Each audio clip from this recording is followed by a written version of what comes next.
But you really read whatever the prompter tell you to read. Why? What What call is that it? man Steven? Ron Burgundy. You Ron Burgundy. What is that? You read everything they say on there. You never call me Steven. Oh, don't call you that? You've never called me that. I know, but it said in the prompter. Ron Burgundy. Thank you, Steven. Back to you. I'm trying not to mess up. I like this job. Good job. Good job.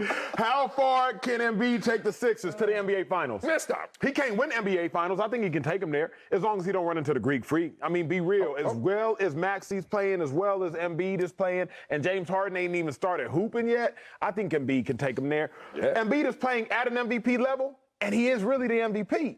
See, what we're seeing is guys that are the MVP not playing at MVP levels. Jokic. What we're seeing guys that are the MVP not playing at MVP levels. Durant. So when you're talking about a guy who is playing at an MVP level and also an MVP contention, then that's when I'm like, yo, who's going to stop him, huh? I don't really see nobody being able to. If you look at Maxey, currently averaging 26 points a game. Maxey. Embiid just gave you a walk-off three, not to mention he had already given you 30 throughout the course of the That game. wasn't no walk-off three. It was in overtime. We'll talk and he about walked that. off. Yeah. Game over. That's crawling. Like, walk off in regulation. You crawling in. I hate you, Marcellus. Keep going. And more than anything, and Stack, you can probably attest to this, Embiid is more locked in than ever. I always wanted Embiid to look like Giannis, personally. Like, for some reason, I just love the devotion of an athlete being overly obsessed with the sport. That Kobe obsession, that Jordan obsession. But not every athlete like that, and that's fine. Embiid isn't going to be that, but as long as Embiid is going to be the greatest version of himself, I'm good with that. And right now, Embiid is being the greatest version of himself. So this is when I get to the point where I separate him and Greek Freak. Okay. We both talk about the most skilled big man in the game. So when I ask this, what is Greek Freak's skill? Uh-oh. He's just a freak. No, I'm saying getting downhill, right? Yeah, of course. Yeah, When you say that about Embiid, he can shoot, he can shoot. dribble, he Both can create, moves. like All so. that. That's why they're not even close in my book. Skill. Skill-wise, Greek's a freak of nature. He's like Shaq, the most dominant we've ever seen. But his skill is getting downhill. When you talk about skill with Embiid, you can name a number of things that he can do. Yeah. So that's why he's always my MVP. When they was talking about Jokic, your team has to, for me, your MVP is a guy that can get your team to a good chance of winning the championship. I like Denver that. don't have a chance. I like that. We knew that. They missing two max players. Don't do that. That's my point. Oh, okay. That's my but point. I mean, Then that's we on have- Jokic, though. That's on the But construction. but and we're the help. dealing in real time. Okay, bro. Real time, you don't have your guys. You don't have your guys. So no way your team is going to make it to what they should be with you being the MVP. Yeah. This guy can take his team to the finals and to the championship. The way he's playing, the most dominant big man in this game right now. I feel it. The way he's playing and leading his team, not even expecting James Harden to be the James Harden of old to get wins. We're going to play through this big guy like we should have. He's doing everything he needs to do to get this team to the finals. Okay. I like what you guys are saying. I'm just lost for the context. We're talking about him looking like an MVP, but we already cast our votes for MVP, so this doesn't count. Then You're guaranteed y'all probably the only two that did vote for him. It's a lot of people that voted for Jokic. Trust me. Okay, we're going to see how that plays out. But then you start talking about how right now his skill set is going to be able to take this team all the way potentially to the finals. You say to the finals? Potentially.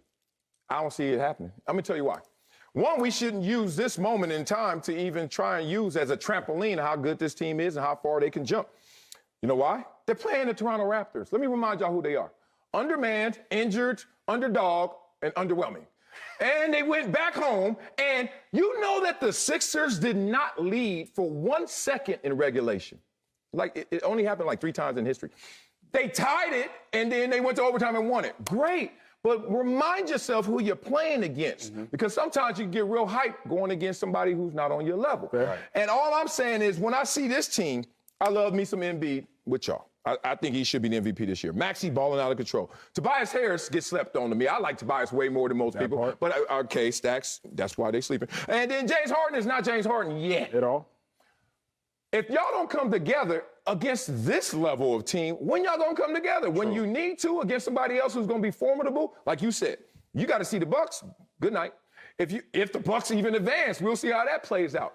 I just think this team right now is led by an MVP that's going to have a short run unless everybody comes along for the ride. But the thing is, Sel, in hoops, at least as of late, it comes down to who's going to be the best player on the court playing the best. Not just who the best player on the court, because Kevin Durant, many would argue, the best player on the court. Who's the best player on the court that's actually playing the best? Okay. Right now, Embiid is the best player on the court. But then he, too, is playing the best. That's the differentiating factor for me. Because right now, if the Sixers win this, I believe they go on to play the Heat. Somebody correct me if I'm wrong in my ear. They do. They go on to play the Heat. Who going to stop Embiid? Bam? I love Bam. He's Nigerian, too. Who going to stop him, though? Let him go. You think Jimmy Butler going to go off for 45 every game? Nah, that's not going to happen. So I don't see anybody stopping Embiid. Me and Sel always say this, Stack. We say hard work beats talent. Right. Hard work beats talent. But it's truly hard work beats talent when talent doesn't work hard. What happens when talent does work hard? Can't nobody stop it. Bingo. When talent does work hard, you see a guy like Embiid having an MVP season. Embiid has always been this talented. Coming out of Kansas when he didn't even play the whole season, Embiid has been this dude. He just didn't always work this hard. Now you got that talent working hard. Nothing can beat talent plus hard work. And let me say this, Sel. The measuring stick is not Toronto. No. So that's not what I'm saying. Okay. But what I'm saying is what he's done over the course of the year and how he's starting off the playoffs, if he can continue to play this way, I don't give a damn what James do. This team got a chance to get to the championship. I don't know. They're getting figured out by a team that's not even qualified to figure them out.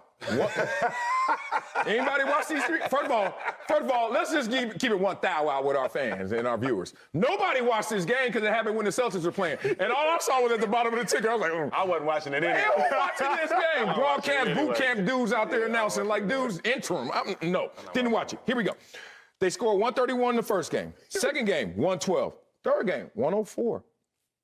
That was in overtime too. Hey, they're putting the clamps on these dudes, relatively speaking, and this team's supposed to be running away with this. Now, all I'm saying is this. You don't have Scotty Barnes out there, potential rookie of the year if you're Toronto. Siakam is not playing up to his level. Hasn't been since Kyle Lowry left. Let's go. Or average 23 during the regular season, his best, but now down to 18.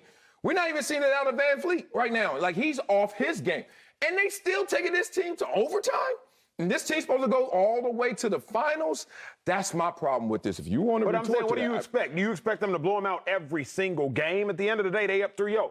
That's 3 dubs. No, that's and real. James Harden still ain't balling right now. Now, That's I real. think the days of James Harden's greatness are behind us. Check me if I'm wrong. But I agree. I think the days of Harden's greatness are behind us. Wow. But as long as they advance in a sweep, which is what it looks like, they going to be resting and chilling, preparing for the next one. Let me interrupt that. Why do you agree with him that James Harden's best days behind him? Because he cared more about basketball when it was just one-on-one, just him getting his accolades. Him being a part of teams, we haven't seen him be successful.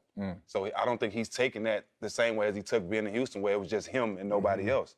You're playing with other stars now. And I don't think you're gonna get that 30-point triple-double James Harden every night. He's gonna lay back and let other guys do it. Because believe it or not, he's saying he's supporting Maxey and all this, but deep down inside, he's sitting over like, they winning without me, I ain't got to.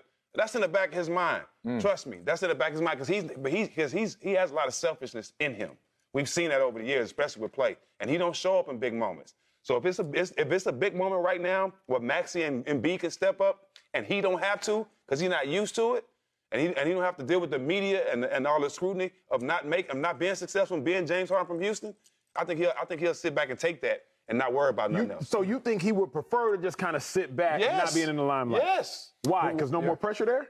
Because he's been dealing with the pressure of not winning. He's had the teams where he was supposed to do this and do that, and he hasn't done it. Now I have the opportunity to win without the pressure. Let me fall back and just play a light role and still win and still get paid the same way. Now, why does this sound different than when you always talk about how Steph Curry, when he played with Kevin Durant, volunteered to take the back role, the 1B role, and let Kevin Durant lead that team? And then when you say James Harden is like, I've dealt with a lot of pressure situations that haven't panned out, let me take the back role, but it doesn't sound like as a positive as much as it is with Steph Curry. Well, let me tell you why. Because it wasn't really a 1A, 1B with KD and Steph. It was Steph's team from the jump. KD, you coming to my team, and it ain't like, okay, tonight I'm going and you be the guy, and I'm going to be the guy next game. We don't know who's going to be the guy. We just going out there and playing together, and good things are happening. So I don't think nobody ever looked at the Warriors as it's KD and it's Steph. Even though performance, it was KD and Steph. Finals MVP twice. He led the team. He was the better player both ends of the court. It still was never a 1A, 1B? He played well, but he don't win a championship without Steph. That part. Vice versa? I don't care. Vice versa? But you said he was the MVP. Okay, yeah. KD don't win that championship without Steph. He don't win those 2 championships without Steph, right? So the attitude that it was on the team, it wasn't a guy. We're all the guys, and that's not the attitude in Philly. Everybody know Embiid is the guy, right? And if James can go in there and still win and not be the guy, he'll accept that because I think really he just want to be there to hang with Meek and him anyway. Wow, to my opinion. Hey, Stack. Thank you for coming up here. Y'all want more of Stack? Y'all got to catch his podcast series, All the Smoke, with Matt Barnes, my dog. My brothers. On Showtime. My brothers. That's love.